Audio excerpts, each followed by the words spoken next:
달기다. 예, 정치 파발마 휴일날인데도 열심히 달려왔습니다. 첫 번째 정치 파발마입니다. 지치지 않는 땡볼 봉보로봉봉 봉봉봉. 이분은 안 지칩니다. 최진봉 성공회대 교수입니다. 두 번째 정치 파발마입니다. 나는 봉침보다 만두가 좋다. 평론계 올드보이. 누구냐 너? 안녕하십니까, 최수연입니다. 예, 어서 들어오십시오. 네. 오늘 휴일이라 뭐 파발마 타고 오는데 큰 불편 없으셨죠? 아, 잘 빠지던데요. 그렇죠? 현충일이라 그런지 다들 집에 계시고 잘 빠지긴. 그러니까 저희가 지금 여물값이라도 좀 드려야 되는데 노자비도 못 드려가지고 노자비는 요즘 마구간 대우가 형편없습니다. 그래서 밖에 파란풀 많이 이제 덧안았으니까 예, 가서 좀 뜯기 그래. 저희들을 그냥 노상으로 내보내시는군요. 그 요즘은 봉 교수님 지각을 안 하시네. 평소에 안 합니다. 지각의 아이콘 하면 봉봉봉 최진봉 교수인데 예. 하여튼 달라진 모습 보기 좋고요. 박봉인데도 지각도 안 하시고 제작진을 대표해서 감사의 말씀 두 분께 드립니다. 자, 청취자 여러분께 오늘 이런 질문을 드리겠습니다. 현충일인 오늘 권칠승 민주당 수석 대변인이 전 천안함 함장에게 부하들 다 죽이고 어이가 없다고 발언한 것이 논란이 되고 있습니다. 최원일 전 천안함 함장은 법적 대응을 예고했고요. 자, 청취자 여러분들 이 논란에 대해서 어떻게 생각하시는지 한 줄로 좀 여러분의 고견을 보내주십시오. 나중에 두 분 추첨하고요. 간간히 소개해드리도록 하겠습니다. 자, 오늘 오전에 현충일 맞아서 국립서울현충원에서 추념식이 있었습니다. 먼저 윤석열 대통령의 추념사 주요 발언 최승 평론가께서 정리를 좀 해주실래요? 네, 뭐 오늘 추념사는 두 가지 정도 핵심 메시지가 있었는데 첫 번째가 대한민국은 국민이 주인인 나라, 그다음에 자유민주주의 국가를 건설하기 위해 독립과 건국에 헌신하신 분들, 공산 전체주의 세력에 맞서 싸워서 그 자유를 지켜내신 분들의 희생과 헌신에 우리는 서 있다. 그렇기 때문에 이분들을 제대로 예우하는 것이 우리 자유민주주의 헌법의 실천 명령이다. 이렇게 강조하셨고요. 두 번째는 이 힘을 위해서 우리는 어느 때보다도 강력한 한미동맹을 바탕으로 철통 같은 안보태세를 구축해 국민의 생명과 안전을 지키겠다. 이렇게 강조를 하셨습니다. 네. 그리고 오늘 6.25 때 전사하신 일병 형제가 대통령이 지켜보는 가운데 현충원에 함께 안장이 됐다면서요? 예, 그렇습니다. 지금 말씀하신 그 분들이 누구냐면 김봉학 일병이고요. 동생인 김성학 일병. 김성학 일병은 이미 현충원에 이제 안장이 돼 있는 상태인데 이 형인 김봉학 일병이 2011년도에 수습이 됐어요. 그리고 보관되고 있다가 오늘 그 동생 옆에 바로 안장이 됐습니다. 네. 그러니까 그동안에 이제 발굴을 못 해가지고 유해 발굴을 통해서 양구군에 있었는데 최근에 유해 발굴이 돼서 2011년으로 저는 기억하고 있는데요. 그 발굴에서 그 형제를 바로 옆에 안장하는 그런 행사가 있었습니다. 저 최진봉 교수님 얘기 듣다 보니까 우리 옛날에 그 영화 있었잖아요. 태극기 휘날리며 형제에 관한 이야기. 네, 맞습니다. 형제 안장이 이번에 세 번째인가 그렇다고. 네, 세 번째요. 네. 참. 부모님들 마음이 어떠셨을까요? 당시에. 보니까 2011년부터 16년까지 세 차례에 걸쳐서 발굴을 했다고 합니다. 그때 발굴된 용사들, 호국 영령들을 이번에 이제 현충원에 안장을 시켰는데 바로 이제 형제가 같이 합사가 된 거죠. 사실 미국 영화 라이언 일병 구하기도 그런 비슷한 맥락이잖아요. 모든 형제들이 전사하니까 막내 한 명 살리려고 특수부대 투입하는 거 아닙니까? 네.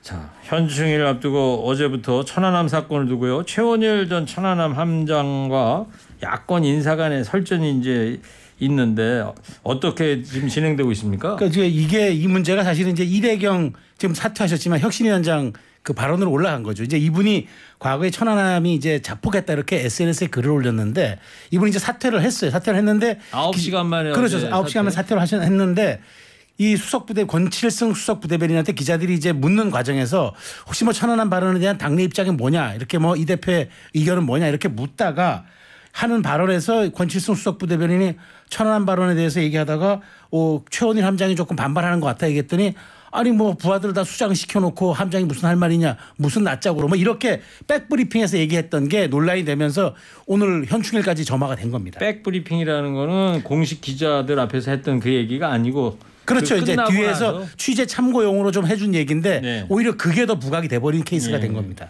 자, 실제로 최진봉 교수님 천안함장이 오늘 추념식에서 이재명 당대표에게 면담을 요구했다고 그래요? 어떤 대화가 오고 갔습니까? 뭐 짧게 대화가 오갔는데요. 예. 추모하는 엄숙한 자리만큼 큰 소리를 내겠다고는 밝히지 않고 조그만 소리를 얘기를 했는데 대화의 필요성이 있다고 느껴서 빠른 시일 내에 만나서 대화를 하자, 이야기를 나누자라고 최원일 이제 전 함장이 요청을 했고 이재명 대표가 네라고 짧게 했습니까? 대답하는 걸로 끝났습니다. 네. 자, 그러면 이 논란에 대해서 이재명 민주당 대표 입장은 뭐예요? 일단 뭐 이래경 전 이제 위원장이 됐죠. 혁신위원장이 과거 SNS에 올린 글을 정확한 내용을 모르고 있었다라고 얘기를 하고 있고요. 천안함 사건에 대한 정부의 발표는 공식적 발표이고 이재명 대표는 그 발표를 신뢰한다라고 밝혔습니다. 네, 김기현 국민의힘 대표는 이번 일에 대해서 이재명 당대표가 사죄하고 권칠승 대변인도 중징계해야 한다 이런 주장을 하고 있는데요. 그렇죠. 그러니까 사실 이 천안함 사건에 대해서는 뭐 우리 최 교수님 말씀하셨지만 이건 뭐 국가가 분명히 이제 그건 북한의 폭침이라고 북한의 도발이라고 이렇게 결론 내렸고 이거는 과학으로 얘기된 건데 자꾸만 이런 얘기들이 야권 인사들부터 나왔는데 더더군다나 이제 이렇게 물론 이래경 위원장 사퇴했지만 수석 대변인이 이 부분에 대해서는 우리도 입장이 단호합니다 이렇게 얘기를 해줘야 되는데 마치 천안함 사건을 이 최원일 함장이 제대로 부하들 지키지 못하고 했던 것처럼 얘기를 하는 건 이건 사실 앞뒤가 안 맞는 얘기죠. 그러니까 공당의 대변인으로서 그게 말이 되느냐. 그래서 사퇴를 하고 이재명 대표가 공식 사과하는 게 맞다라고 하는데 어쨌든 당내에서도 이 천안함 이런 부분들이 자꾸 이렇게 논란이 되는 거는 중도층의 마음에도 좀 부정적 영향을 끼치기 때문에 네. 좀 얘기들이 많아요. 근데 이 부분에 대해서는 저는 이재명 대표가 좀 깔끔하게 정리를 했으면 좋겠어요. 어떻게요? 아니, 그러니까 뭐 그런 발언에 대해서는 우리가 정확한 입장을 가지고 있고 그러니까 얘기를 했지만 더 얘기를 더 한 번 더 강조를 하고 그다음에 권칠승 수석부 대변인에 대해서 뭐 엄중 경고를 한다든가 뭐 이런 식으로 어쨌든 뭔가 액션이 좀 필요해 보인다는 말씀. 예, 공식적으로. 최진봉 교수님 어떻게 해결해야 된다고 보세요? 그러니까 뭐 입장 밝히는 오늘 이제 이재명 대표 분명히 밝혔잖아요. 정부의 공식 입장과 동일하다. 그 말은 천안함은 북침에 의해서 그러니까 북한의 소행으로 결론이 난 것이지 거기에 대해서 뭐 다른 이견이 있을 수 없다라고 하는 건 명확해요. 그거는 뭐 변함없는 진실이고 거기에 대해서는 뭐 어떤 다른 의견도 없다는 게 명확하게 밝혔고 저도 거기에 동의해요. 그러니까 저는 이제 또 해군 해병대 출신이잖아요. 그렇죠. 제가 7년 군생활 동안 반은 해군 반은 해병대에서 근무를 했는데 최원일 함장 같은 제 후배잖아요. 결국은 장교로 하면 제가 이제 먼저 군생활을 했으니까 그렇게 많은 호국 영령들이 북한의 도발에 의해서 그렇게 목숨을 잃고 나라를 지키다 그런 일을 당했으면 거기도 추모하는 마음을 가져야 한다고 저는 생각해요. 자꾸 이걸 가지고 음모론 내세우고 뭐 다른 일이 있어가지고 북한의 뭐 침략이 아니고 다른 거다 이렇게 얘기하면 저는 안 된다고 봅니다. 예. 이 문제는 명확하게 선을 그어야 돼요. 민주당도 마찬가지고 문재인 대통령도 그때 그 상사 어머님께서 말씀하실 때 분명히 말씀하셨잖아요. 저는 그렇게 정리가 돼야 된다. 물론 이 전 이래경 위원장이 올렸던 글이 언젠지는 잘 모르겠고 본인은 뭐 그렇게 해명을 하더라고요. 그냥 여러 학설 중에 하나를 얘기한 거라고 얘기하는데 그것도 그런 얘기를 하면 안 돼요. 저는 그렇게 생각하고요. 민주당은 명확하게 이 문제는 북한의 소행이고 거기에 대해서 북한은 책임져야 되고 천안함 장병들이 정말 최원일 함장을 포함해서 모든 장병들이 국가를 지키다가 목숨을 잃은 거예요. 그러면 당연히 추모하고 호국 영령에 대해서 감사하는 마음 가져야 한다고 생각합니다. 저도 짧게 한 말씀 더 드리면은 그러니까 자꾸 이제 일부 인사들이 왜 최원일 함장이 배와 함께 넌 죽지 않았냐라고 얘기하는데 그렇게 얘기하면 안 돼요. 그게 옥새라고 그러는데 그게 일본 군국 중의 망령이라고요. 아니 부하들을 대피시킬 만큼 대피시키고 함장은 살아서 또 지휘를 해야죠. 근데 배가 침몰되면 다 따라 죽어야 합니까? 이런 발상들을 정말 그게 군국주의 망령들인데 저는 일부 양식 있는 야권 인사들이 자꾸만 때가 되면 이 얘기를 끄집어내는 걸 좀 이해를 못하겠어요. 그러니까 최 교수님 말대로 이런 안보와 어떤 호국에 대한 부분들은 뭐 여야가 따로 없지 않습니까? 정확한 입장을 가져주는 게 좋을 것 같아요. 예, 현충일을 앞두고 또 이런 논란이 벌어져서 참 안타깝기도 하고요. 자, 청취자 여러분께서 권칠승 민주당 대변인의 발언과 관련한 논란 의견을 좀 보내주시는데 몇 분 소개합니다. 어이가 없습니다. 천안함이 있어서 당신들이 발 뻗고 잘 수 있었던 겁니다. 망언을 사과하세요. 권칠승 대변인한테 이런 요구를 하셨고요. 최원일 함장님, 당신은 함장으로서 죽은 장병의 영혼에 책임이 있습니다. 최승 평론가 군국주의 망령을 했지만 성찰께 또 이런 문제를 책임은 있어요. 책임이 있지만 그렇다고 따라 죽으라는 말은 말이 안 되죠. 또 한 분 소개합니다. 대한민국 안에도 또 하나의 남과 북이 있네요. 이민이라도 가고 싶습니다. 이런 의견을 보내셨고요. 지금 유튜브로 이거 말씀을 좀 저와 관련돼서 최일구 앵디가 눈이 왜 이렇게 부었냐. 날카로우시네요. 라면 날카로우신데요. 먹었냐 뭐 이런데 이게 왜 그런지 아세요? 왜 그러십니까? 어제 아침에 네. 머리카락 좀 시원해지라고 네. 그 뭔 팡 있잖아요. 그걸로 뭐 사서 두피 관리하는 거. 그런데 부작용이 생겨가지고 슉 타고 내려오다가 어제부터 이렇게 눈이 붓고 조심해야 되겠어요. 애청자 여러분 쓰면 안 아주 눈이 되겠네요. 정말 예리하시네. 정말 금방 잡아내셨네. 아유 죄송합니다. 예. 자 지금 어제 KBS의 수신료 이 징수를 두고 대통령실에서 방송통신위원회와 산업통상자원부의 KBS TV 수신료 분리 징수 이걸 권고했다고 이제 밝혔어요. 자 지금은 이제 전기요금 포함해서 KBS 수신료 다 징수해 가는 거 아닙니까? 그렇죠. 자동으로. 네. 자, 이 설명을 좀 해주세요. 이게 어떻게 하겠다는 거예요, 대통령실에서? 그러니까 배경이 어떻게 됐냐면요. 여러분 기억하실 1985년도 6년도에 무슨 일이 있었냐면 KBS 수신료 거부 운동이 있었어요. 그 당시에 시청료라고 그랬어요. 수신료라고 안 그러고. 그 당시에는 어떤 방식으로 수신료를 징수를 했냐면 직접 징수원이 집에 찾아가서 가가오 방문했죠. 그래서 영수증도 주고 돈 받고 이랬거든요. 그러다 보니까 안 내겠다는 사람이 너무 많은 거예요. 그렇죠. 그래서 50%도 안 됐어요. 징수율이. 우리는 텔레비 없어요. 안 봅니다. 아니면 KBS 안 봅니다. 이래가지고 안 내고 이랬거든요. 그러다 보니까 이제 너무 징수율이 낮으니 KBS 입장에서는 운영하는데 상당히 부담이 있다. 그래서 이거를 당시에 전기세에 같이 부과를 하자. 그럼 피할 수가 없잖아요. 전기세를 낼 때 분리해서 낼 수가 없고 전기세 고지서 안에 함께 들어가 있고요. 전기세가 아니고 전기 요금. 요금. 예, 요즘에 요금이죠. 예전에 세라고 그랬는데. 그리고 요즘에 이제 아파트 관리비에 들어와요. 아파트 관리비 안에 TV 수신료가 들어오거든요. 그렇죠. 예, 그래서 그런 방식으로 하게 되면 피할 수가 없는 거예요. 그래서 징수율이 90% 이상 올랐어요. 그러니까 전체적으로 보면 2배 이상 징수율이 오른 거죠.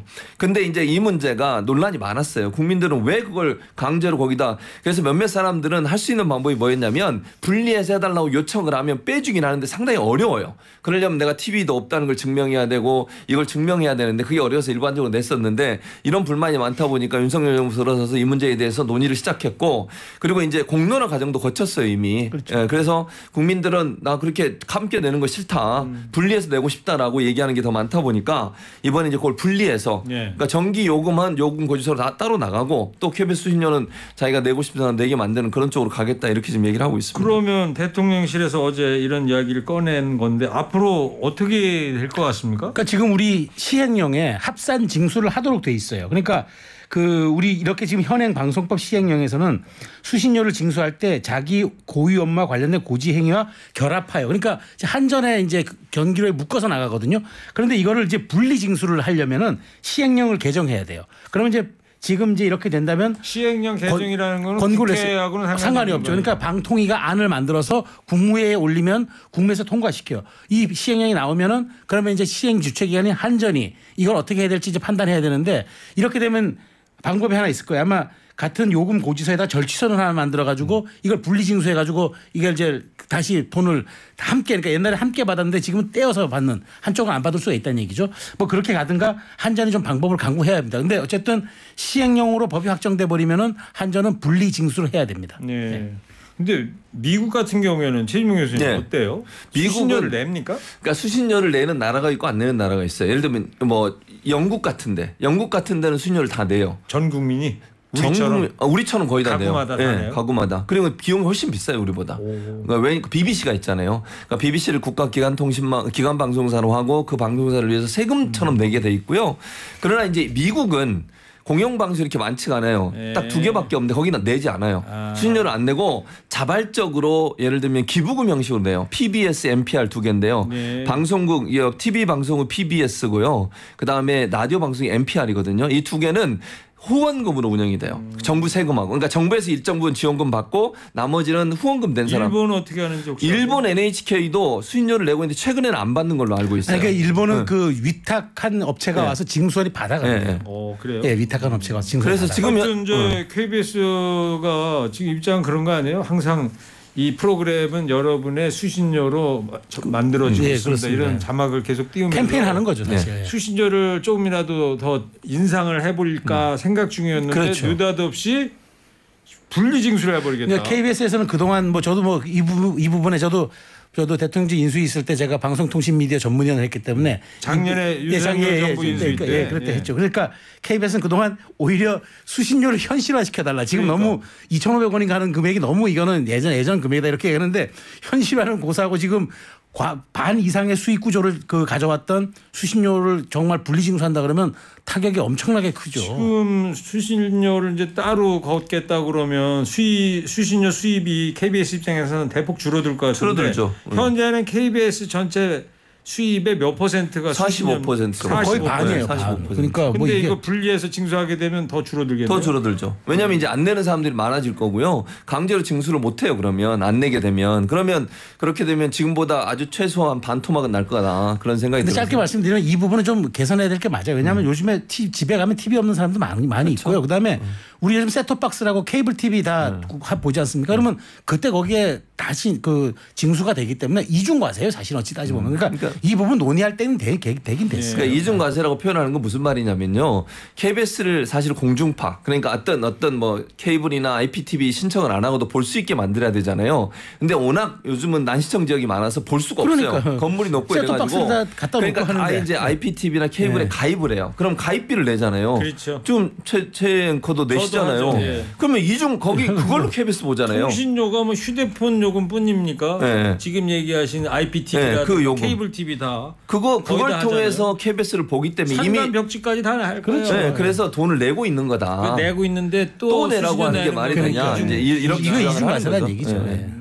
그리고 하나 더 말씀드리면 한전이 얼마를 받는 줄 아세요? 그거 징수해주고 400억. 400억 받아요 1년에. 그거 1년에? 대행한다고 수수료 뛰어가요. 네, 수수료를 떼가요 400억. 한전 수익 사람이 구조예요. 거들어대는 것도 아니잖아요. 아닌데도 그렇게 받아요. 대행 기간이라고 대행 수수료를 받는 거예요. 그게 이 KBS가 전체 수수료 중에 EBS에 떼어주는 돈이 있어요. 그 돈보다 많아요. 그래요. 한전이 가져가는 그러니까 돈이 이게 이렇게 EBS보다. 개선돼야 할 구조는 사실 맞아요. 이게. 자, 그런데 설명 잘 들었어요. 두 분 얘기 잘 들었는데 대통령실이 이제 방통위원장을 지명하기 직전에요.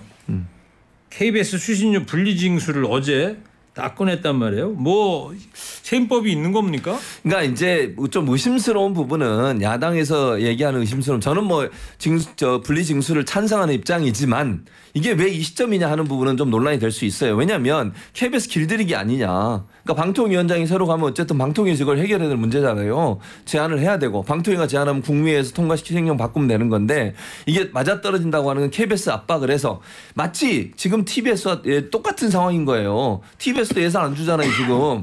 그래서 우리가 지금 출연료도 2만 원 받고 하는 거 아닙니까? 예산이 없어가지고 뭐 최근에 또 예산이 올라가긴 했는데 잘 되기 바라고요.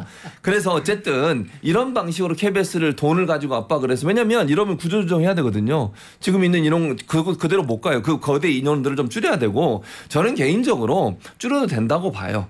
뭐 지금처럼 이렇게 디지털 시대가 됐고 한 사람이 여러 역할을 하잖아요. 예전에는요 카메라 한 대 들고 갔는데 여러 사람 아시잖아요. 기자 하시면서 한두 명 갔습니까? 요즘은 기자 혼자 가기도 하고 리포터 하는 것도 간단하게 할 수 있어요. 옛날에는 그 말씀하시니까 현장에 이제 중계차 연결합니다 그러잖아요. 그렇죠. 뭐 두 분 다 아시겠습니다만 현장에 아무개 기자 연결합니다 그러면은 거기 기자 혼자만 있는 게 아니거든요. 그렇죠. 발전차도 있어야 되고요. 네. 중계차도 있어야 되고. 네.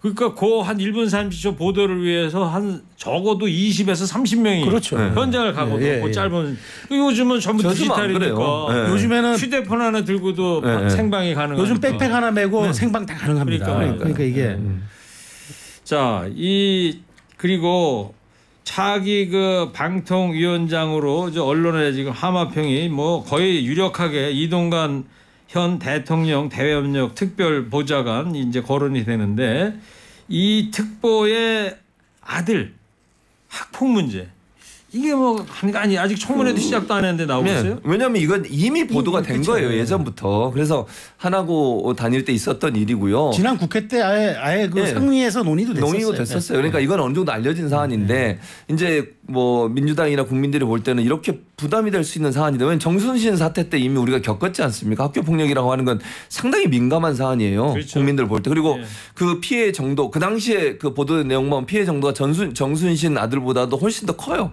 그러니까 왜냐면 물리적인 부분 이게 또 들어가거든요. 말로만 한 게 아니고 이런 부분도 들어가고 그리고 학폭위도 열지도 않았어요 학교에서. 그래서 선생님들이 이걸 항의를 해가지고 문제가 불거진 거거든요. 왜 제대로 처리 안 하냐고.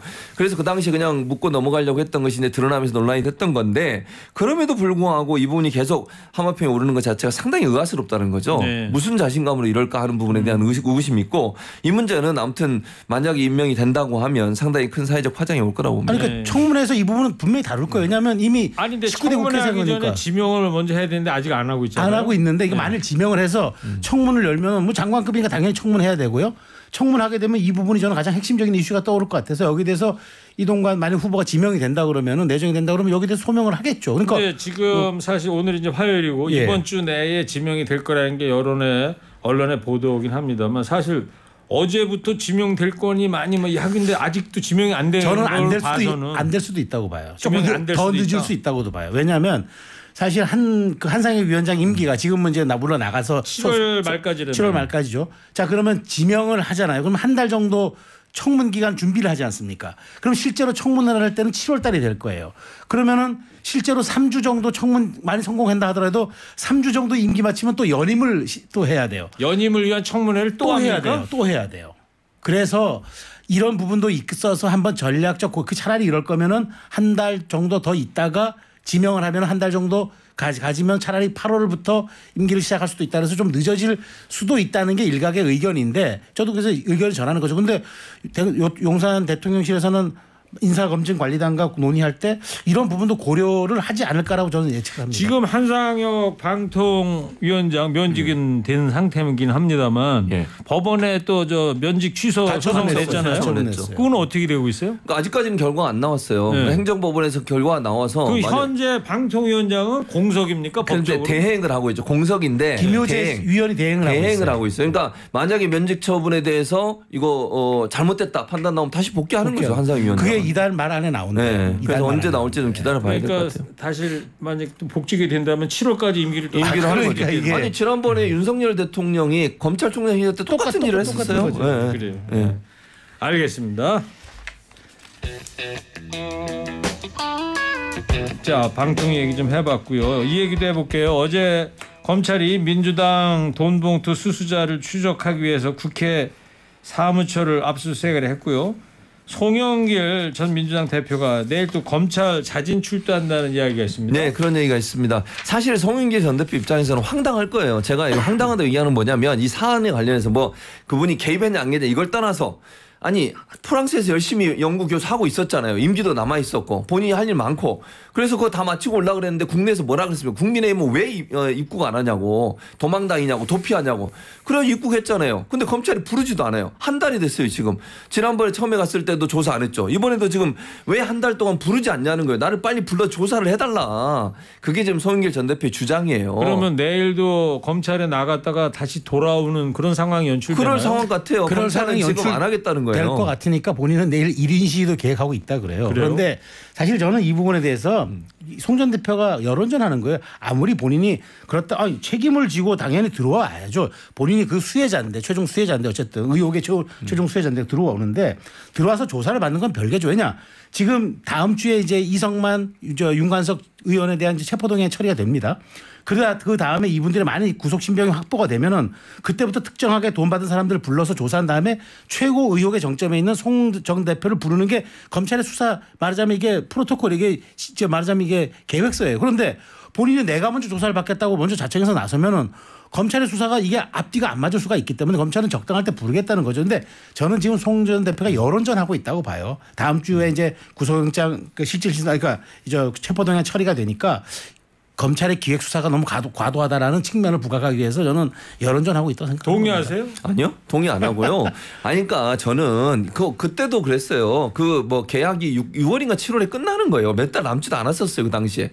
그런데도 자꾸 들어오라고 도피하고 있다고 왜 도망다니냐고. 그래서 결국 들어온 거 아닙니까? 물론 민주당에서 좀 압박을 한 부분도 분명히 있고요. 그러니까 차라리 그냥 이렇게 안 부를 거면 그 조사할 시기 돼서 들어오라고 하면 되잖아요. 본인이 도망가는 것도 아니고 오면 되는 거 아니에요. 들어오라 했나요? 아니, 그러니까 국민의힘이 그랬잖아요. 국민의힘이 도망다닌다고 맨날 뭘 도망다녀요. 다 죽어도 명확하고 다 있는데. 책임 있게 해서 아니 그러니까 나 지금 들어와도 아니면 좀 조사할 때 들어와도 되잖아요. 그럼 알겠습니다. 바로 공항에서 데리고 와 조사하면 되잖아. 우리나라 어느 국민이 조사 네. 받고 싶을 때 가서 받나요? 마지막에 평온하게 하다가 마지막에 갑자기 높아졌어요. 자, 오늘 두 분 여기까지 듣도록 하겠습니다. 두 분도 한 줄 평해 주기 바랍니다. 권칠승 대변인 발언 논란에 대해서 어떻게 생각하시는지 최진봉 교수부터 했어요. 3, 2, 1. 국가를 위해서 희생하신 분들에 대해서는 말을 좀 조심하시기 바랍니다. 잘했군 잘했어 예, 이어서 최수영 평론가 해주세요. 3, 2, 1. 수석 대변인 자격 없습니다. 잘했군 사이좋게. 너무 그냥 잘했군으로 막 푸는 휴일인데 거예요. 고생해주기도 해서 잘했군 잘했어 풀었답니다. 네. 자, 정치 파발마 지금까지 최수영 평론가 최진봉 교수였습니다. 두 분 감사합니다. 감사합니다. 나는 젊어봤단다. 네, 의견 주셨던 청취자분들 두 분 추첨했습니다. 3322 5334 끝곡입니다. 2부 끝곡 서유석 너 늙어봤냐 나는 젊어봤단다 듣고 오겠습니다.